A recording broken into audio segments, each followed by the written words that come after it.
Hello ನಮಸ್ತೆ, ಎಲ್ಲ ಹೇಗಿದ್ದೀರಾ? ನೀವು ತುಂಬ ಚೆನ್ನಾಗಿದ್ದೀರಾ ಅಂತ ನಾನು ಅನ್ಕೊಂತೀನಿ.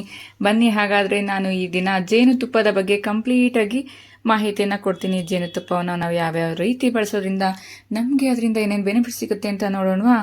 ಜೇನುತುಪ್ಪ ಮಾನವನಿಗೆ ಪ್ರಕೃತಿ ನೀಡಿದ ವಿಶೇಷ ಕೊಡುಗೆ, ಅಮೃತ ಅಂತಾನೆ ಹೇಳ್ಬೋದು.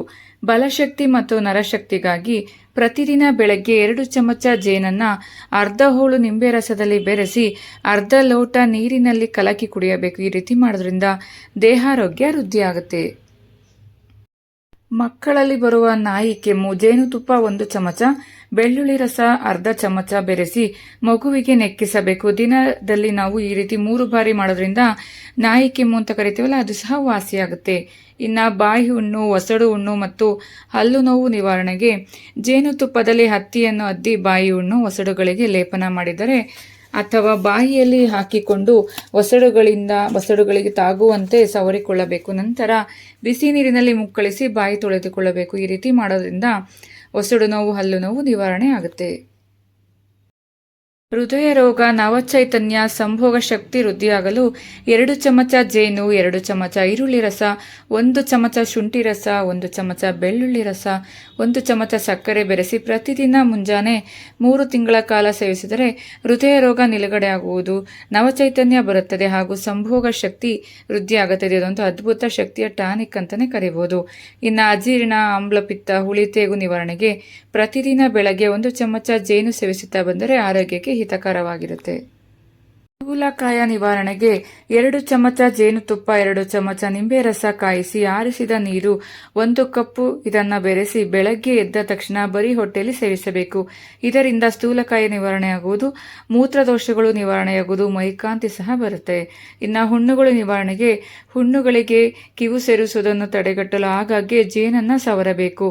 ಅದಕ್ಕೆ ಮೊದಲು ಗಾಯಗಳನ್ನು ತೊಳೆದು ಲೇಪಿಸಬೇಕು. ಅಳಲೆಕಾಯಿ, ತಾರೆಕಾಯಿ, ನೆಲ್ಲಿಕಾಯಿ, ತ್ರಿಫಲ ರಸದಲ್ಲಿ ತೊಳೆದು ಜೇನುತುಪ್ಪವನ್ನು ಲೇಪನ ಮಾಡಿದರೆ ಗಾಯಗಳು ಬೇಗ ವಾಸಿಯಾಗುತ್ತೆ. ಚರ್ಮರೋಗ ನಿವಾರಣೆಗೆ ನೆಲ್ಲಿಕಾಯಿ, ಕಾರೆಕಾಯಿ, ಅಳಲೆಕಾಯಿ, ವಾಯುವಿಂಗಡ ಇವನ್ನು ಎರಡೆರಡು ತೊಲ ತೆಗೆದುಕೊಂಡು ಹಿಪ್ಪಲಿ ಅರ್ಧ ತೊಲ ಇದನ್ನು ಅರೆದುಕೊಂಡು ಬಟ್ಟೆಯಲ್ಲಿ ಸೋಸಿಕೊಂಡು ಪ್ರತಿದಿನ ಅರ್ಧ ತೊಲ ಬೆಳಗ್ಗೆ ಸೇವಿಸುತ್ತಾ ಬರಬೇಕು. ಇದರಿಂದ ಎಲ್ಲ ರೀತಿಯ ಚರ್ಮರೋಗಗಳು ಸಹ ನಿವಾರಣೆಯಾಗುತ್ತೆ. ಇನ್ನು ಹೊಟ್ಟೆ ನೋವು ನಿವಾರಣೆಗೆ 1 ನಿಂಬೆಹಣ್ಣಿನ ರಸ, 2 ಚಮಚ ಜೇನುತುಪ್ಪ, ಕಿತ್ತಳೆಯ ರಸ ಬೆರೆಸಿ ಚೆನ್ನಾಗಿ ಕಲಸಿ ದಿನಕ್ಕೆ 3 ಬಾರಿ ಊಟಕ್ಕೆ ಮೊದಲು ಸೇವಿಸಬೇಕು. ಇದರಿಂದ ಹೊಟ್ಟೆ ಹುಣ್ಣು ತಾನಾಗಿಯೇ ನಿವಾರಣೆ ಆಗುತ್ತೆ. ಮಕ್ಕಳಲ್ಲಿ ರೋಗ ನಿರೋಧಕ ಶಕ್ತಿ ಹಾಗೂ ಲವಲವಿಕೆಗೆ ಜೇನುತುಪ್ಪ ಅರ್ಧ ಚಮಚ, ಅರ್ಧ ಹೋಳು ನಿಂಬೆ ರಸ ಬೆರೆಸಿ ಮಕ್ಕಳಿಗೆ ಕುಡಿಸುತ್ತಾ ಬಂದರೆ ರೋಗ ನಿರೋಧಕ ಶಕ್ತಿ ಹೆಚ್ಚಿಸುತ್ತೆ. ಹಾಗೆಯೇ ಲವಲವಿಕೆ ಸಹ ಹೆಚ್ಚಾಗುತ್ತೆ. ಅಸ್ತಮಾ, ಶ್ವಾಸಕೋಶದ ತೊಂದರೆಗೆ 1 ಚಮಚ ಜೇನನ್ನು 1 ಕಪ್ಪು ಜೀರಿಗೆಯಲ್ಲಿ ಕುಡಿಸಬೇಕು ಮತ್ತು ಜೇನನ್ನು ಮೂಸಿ ನೋಡುತ್ತಿರಬೇಕು. ಇದರಿಂದ ಶ್ವಾಸಕೋಶದ ತೊಂದರೆ ನಿವಾರಣೆ ಆಗುತ್ತೆ. ಸ್ತ್ರೀಯರ ಹೊಟ್ಟೆ ನೋವು ಹಾಗೂ ಮುಟ್ಟಿನ ತೊಂದರೆಗಳಿಗೆ 2 ಚಮಚ ಜೇನು, 2 ಚಮಚ ನಿಂಬೆ ರಸ ಇವೆರಡನ್ನು ಕಾದರಿದ 1 ಗ್ಲಾಸ್ ನೀರಿನಲ್ಲಿ ಬೆರೆಸಿ ಪ್ರತಿದಿನ ಮುಂಜಾನೆ ಖಾಲಿ ಹೊಟ್ಟೆಯಲ್ಲಿ ಕುಡಿಯಬೇಕು. ಇದರಿಂದ ಸ್ತ್ರೀಯರ ಹೊಟ್ಟೆ ನೋವು, ಋತುಸ್ರಾವ ತೊಂದರೆ ನಿವಾರಣೆಯಾಗುತ್ತೆ.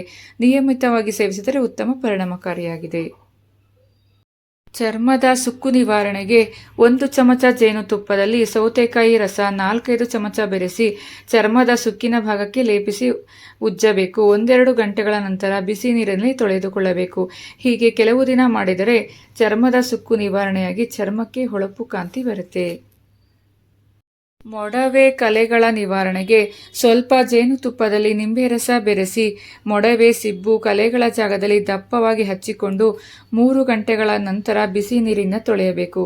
ಇದರಿಂದ ಮೊಡವೆ, ಕಲೆ ಮಾಯವಾಗಿ ಚರ್ಮದ ಕಾಂತಿ ಉದ್ಭಣವಾಗುತ್ತೆ. ಕಿವಿ ನೋವು, ಕಿವಿ ಸೋರುವಿಕೆಗೆ 4 ಹನಿ ಜೇನಿಗೆ 4 ಹನಿ ನೀರು ಬೆರೆಸಿ ಒಂದಿಷ್ಟು ಬಿಸಿ ಮಾಡಿ ತಣ್ಣಗಾದ ನಂತರ ಕಿವಿಯಲ್ಲಿ ದಿನಕ್ಕೆ 4 ಬಾರಿ ಹಾಕಬೇಕು. ಹಾಕುವ ಮೊದಲು ಪ್ರತಿ ಬಾರಿಯೂ ಹತ್ತಿಯಿಂದ ಕಿವಿಯನ್ನು ಸ್ವಚ್ಛ ಮಾಡಬೇಕು. ಈ ರೀತಿ ಮಾಡೋದ್ರಿಂದ ಕಿವಿ ನೋವು, ಕಿವಿ ಸೋರುವಿಕೆ ಸಹ ನಿಂತು ಹೋಗುತ್ತೆ. ನೋಡಿದ್ರಲ್ವಾ ಫ್ರೆಂಡ್ಸ್, ಜೇನುತುಪ್ಪವನ್ನು ನಾವು ಯಾವ ರೀತಿ ಬಳಸೋದ್ರಿಂದ ನಮಗೆ ಅದರಿಂದ ಏನೇನು ಬೆನಿಫಿಟ್ ಸಿಗುತ್ತೆ ಅಂತ. ಸೊ ತಡ ಮಾಡಿಬಿಡಿ, ನಿಮ್ಮ ಮನೇಲಿ ಜೇನುತುಪ್ಪವನ್ನು ಯಾವ ರೀತಿ ಬೆನಿಫಿಟ್ಸನ್ನು ಪಡ್ಕೊತೀರಾ, ಯಾವ ರೀತಿ ಯೂಸ್ ಮಾಡ್ತೀರಾ ಅಂತ ನನಗೆ ಕಮೆಂಟ್ಸ್ನಲ್ಲಿ ತಿಳಿಸಿ. ಹಾಗೆ ನಿಮ್ಮ ಫ್ಯಾಮಿಲಿ ಫ್ರೆಂಡ್ಸ್ಗೂ ಸಹ ಶೇರ್ ಮಾಡಿ. ಸಬ್ಸ್ಕ್ರೈಬ್ ಮಾಡಿಲ್ಲ ಅಂದರೆ ಗೃಹಿಣಿಯ ಕಲಿಕೆ ಚಾನಲ್ನ ಈಗಲೇ ಸಬ್ಸ್ಕ್ರೈಬ್ ಮಾಡ್ಕೊಳ್ಳಿ friends. Thank you for watching. ಮತ್ತೊಂದು ವಿಶೇಷವಾದ ಮಾಹಿತಿ ಜೊತೆ ನಾನು ನಿಮ್ಮನ್ನು ಭೇಟಿ ಮಾಡ್ತೀನಿ. Thank you for watching. Thank you.